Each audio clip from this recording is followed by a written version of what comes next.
이번 LG에너지솔루션 비례 청약을 대신증권 혹은 신한금융투자로 청약을 하시는 경우가 생긴다면 이 점을 꼭 유의하시기 바랍니다.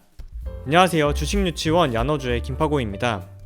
자, 오늘은 청약 전 마지막 영상으로 비례 청약 시에 단수주 배정에 있어서 증권사별로 단수주를 처리하는 방식이 달라지기 때문에 이를 고려한 비례 청약 전략을 어떻게 세워야 되는지 따져보는 영상인데요.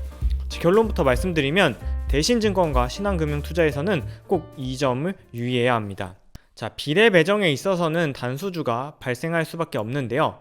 기본적으로는 546입을 원칙으로 하지만 증권사마다 자녀 주식, 단수주를 처리하는 방식이 제각각입니다. 자, 예를 들어 설명해 볼게요. 내가 500주를 청약하는데 비례 경쟁률이 125대 1이라면 500주를 125로 나눈 5.6이라는 수치가 나옵니다. 자, 이랬을 때 증권사는 이 사람에게 5주를 줘야 할까요? 6주를 줘야 할까요? 이러한 배정 방식을 두고 이번에 LG에너지솔루션을 주관하는 주관사들은 크게 3가지 유형으로 나눌 수 있습니다. 먼저 첫 번째, 일단 몫에 초점을 맞춰서 무조건 몫에 있는 5주만을 배정하고 나머지를 다 자녀주식 처리한 다음 이 자녀주식을 모아서 546입을 포함한 소수점이 높은 곳으로 배정하는 방식입니다. 자, 이러한 방식은 KB증권과 미래에셋증권이 취하고 있는 방식입니다. 자, 두 번째는 애초에 처음부터 546입을 적용해서 만약에 5.6이 나왔다면 6주를 주고 5.5가 나왔다면 5주를 주는 방식으로 처음부터 546입을 적용하는 방식입니다. 그리고 나서도 자녀 주식이 남는다면 청약이 주수가 많거나 우대 등급이 좋은 사람들에게 나눠주는 방식이죠. 자, 이러한 방식은 바로 대신증권과 신한금융투자가 취하고 있는 방식입니다. 마지막으로는 처음부터 546입을 적용하되 소수점이 6 미만인 경우에도 주식을 배정한다는 점에서 대신 신한과 다른 증권사들이 존재하는데요. 이러한 증권사로는 신영증권과 하이투자증권, 하나금융투자가 있습니다. 자, 지금부터 하나씩 사례를 보면서 살펴보도록 하겠습니다. 자, 먼저 그룹 첫 번째인 KB증권과 미래에셋증권입니다. KB증권과 미래에셋증권은 먼저 몫에 초점을 맞춰서 배정을 한 다음에 남은 자녀 주식을 소수점이 높은 순서부터 배정하는 방식을 취해왔습니다. 예를 들어 500주를 125로 나눴을 경우 5.6이 나온다면 546입을 적용해서 바로 6주를 주는 게 아니라 우선 5주로 계산하고 이러한 자녀 주식을 전부 모아서 생긴 자녀 주식을 소수점이 높은 순서부터 배정하는 거죠. 하나씩 실제 사례를 통해서 살펴보도록 할 텐데요. KB증권은 카카오뱅크의 사례, 미래에셋은 RBW의 사례를 살펴보도록 하겠습니다. 자, 먼저 KB증권의 카카오뱅크 사례를 살펴볼 경우에 보시는 표에 빨간색으로 단수주 배정, 이 부분에 언제 배정이 나왔는지를 꼭 살펴봐야 하는데요. 먼저 200주에서 300주, 즉 200주 청약의 경우에는 단수주 계산 시에 0.59가 나왔는데요. 이러한 0.59 투자자들에게도 한 주씩 배정을 주었습니다.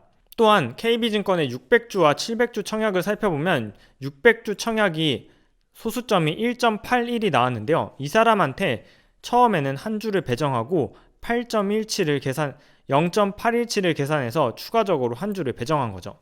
자, 이러한 방식에서는 그러면 내가 소수점이 언제까지 계산이 돼야 배정받을 수 있나를 살펴봐야 하는데요.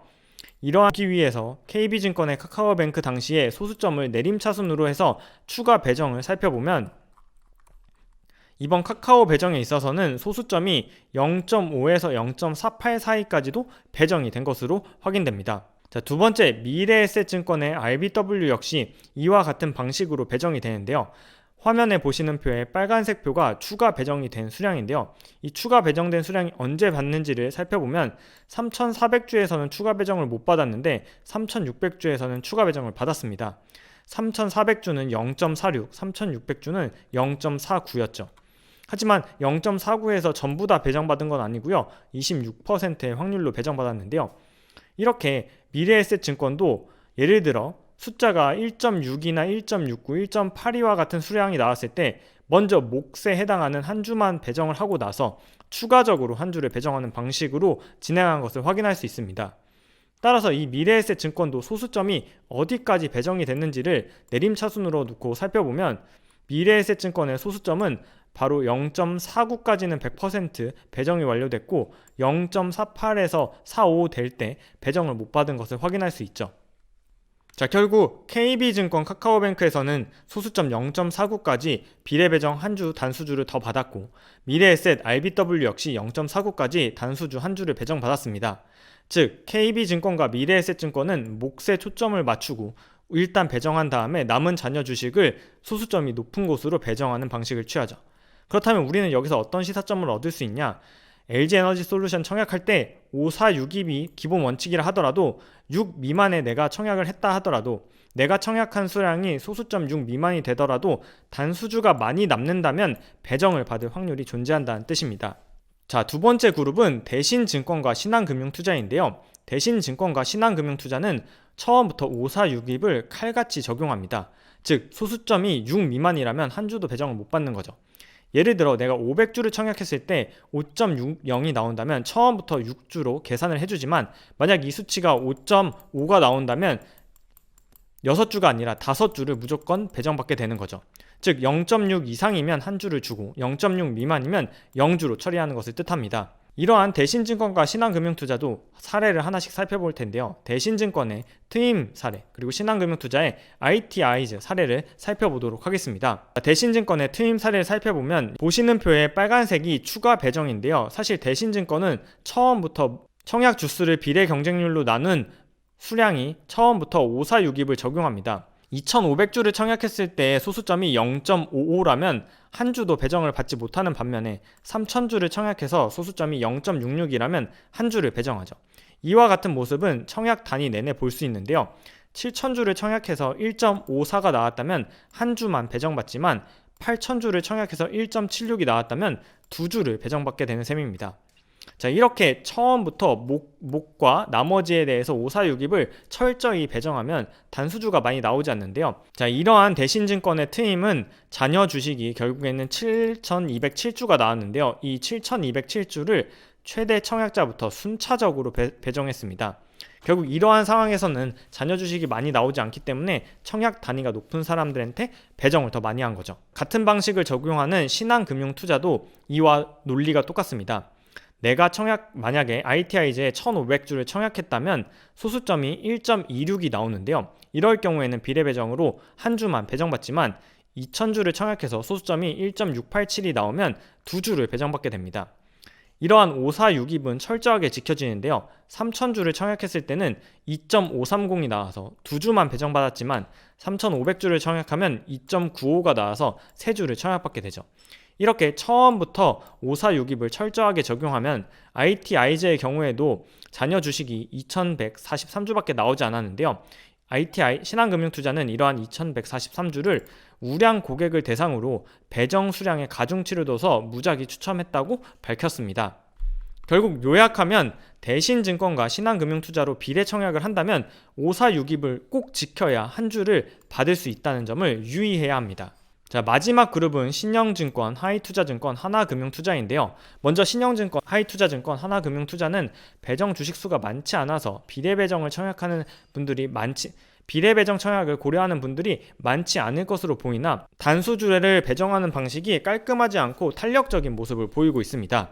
즉 500주를 청약해서 125로 나왔을 때 5.60이 나오면 5주를 줄 수도 있고 6주를 줄 수도 있다는 말입니다. 소수점 원칙이 청약 단위별로 조금 달라져서 잔여 주식을 최소화하기 위해 여러 가지 원칙을 적용하는 것으로 보입니다. 이러한 신영, 하나, 하이투자증권도 하나씩 사례를 살펴보면서 조금 더 보충 설명해 드리도록 하겠습니다. 신영증권은 우대 고객과 일반 고객의 경쟁률이 달라서 조금 더 복잡한데, 일반 고객을 기준으로 설명을 드리면 일반 고객이 비례 배정을 한 주 배정받았던 경우를 살펴보면 바로 700주와 750주의 차이를 볼 수 있는데요.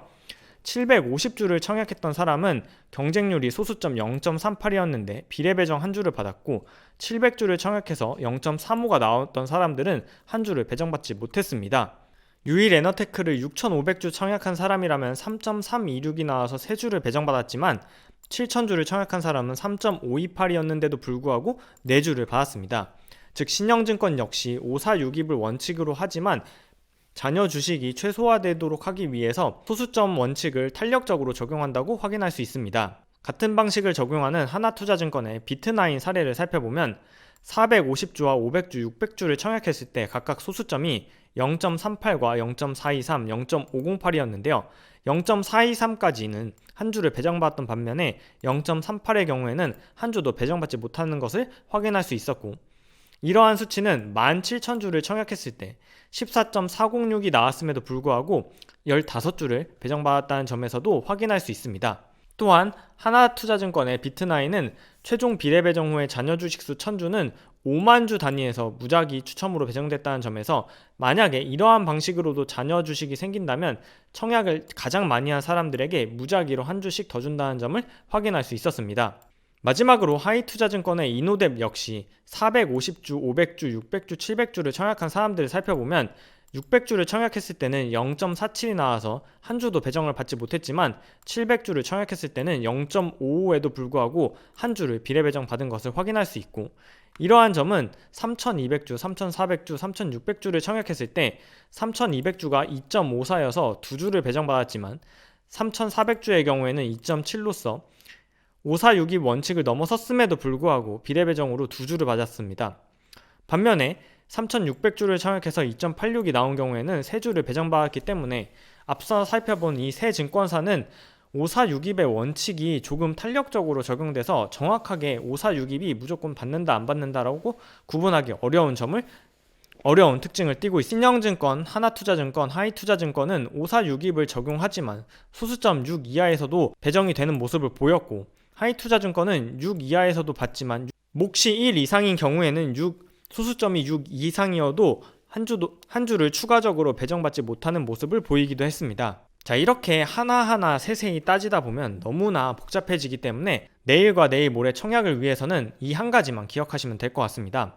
비례 청약을 고려할 때는 크게 두 가지로 분류할 수 있는데요. 바로 소수점 6 미만일 때도 배정할 수 있는 가능성이 있는 증권사 KB, 미래, 신영, 하나, 하이 이렇게 5개 증권사와 소수점이 6 미만으로 나오면 한 주를 배정하지 않는 대신증권과 신한금융투자, 이렇게 두 분류로 구분해서 청약 전략을 짜시는 데 도움이 될 것으로 보입니다.